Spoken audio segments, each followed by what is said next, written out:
জামালপুরের দেওয়ানগঞ্জ উপজেলার রহিমপুর সীমান্ত দিয়ে আবারও লোকজনকে বাংলাদেশে ঠেলে পাঠানোর চেষ্টা করেছে ভারতীয় সীমান্তরক্ষী বাহিনী বিএসএফ। তবে বর্ডার গার্ড বাংলাদেশ এবং স্থানীয় গ্রামবাসীদের সতর্ক অবস্থানের কারণে সেই চেষ্টা ব্যর্থ হয়েছে।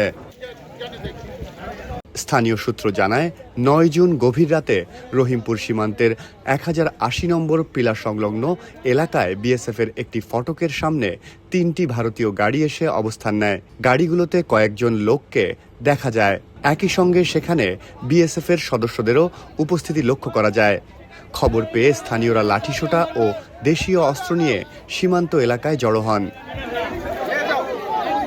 স্থানীয়দের দাবি, বিজিবি ও গ্রামবাসীদের শক্ত অবস্থানের কারণে রাতের সেই পুশিনের চেষ্টা সফল হয়নি এবং পরে ভারতীয় গাড়িগুলো এলাকা ত্যাগ করে। তবে পরিস্থিতি সেখানেই শেষ হয়নি। ১০ জুন সকালে আবার ৪ জন ব্যক্তিকে সীমান্ত এলাকায় এনে নামিয়ে দেওয়া হয় বলে জানিয়েছে স্থানীয়রা। তারা সীমান্তের কাছাকাছি অবস্থান করলেও বাংলাদেশে প্রবেশ করতে পারেননি। স্থানীয় বাসিন্দারা আবারও সেখানে জড়ো হলে এবং বিজিবি নজরদারি জোরদার করলে ওই ব্যক্তিরা সীমান্ত অতিক্রম করতে পারেননি।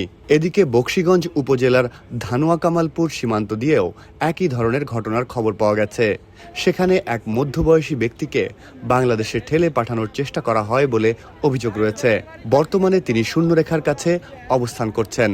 জামালপুর ৩৫ বিজিবি ব্যাটালিয়নের সহকারী পরিচালক ইমাম হোসেন জানিয়েছেন, সীমান্তের বিভিন্ন এলাকা দিয়ে পুশিনের চেষ্টা হচ্ছে। তবে বিজিবি সর্বোচ্চ সতর্ক অবস্থানে রয়েছে এবং এখনো পর্যন্ত কোনো প্রচেষ্টাই সফল হয়নি।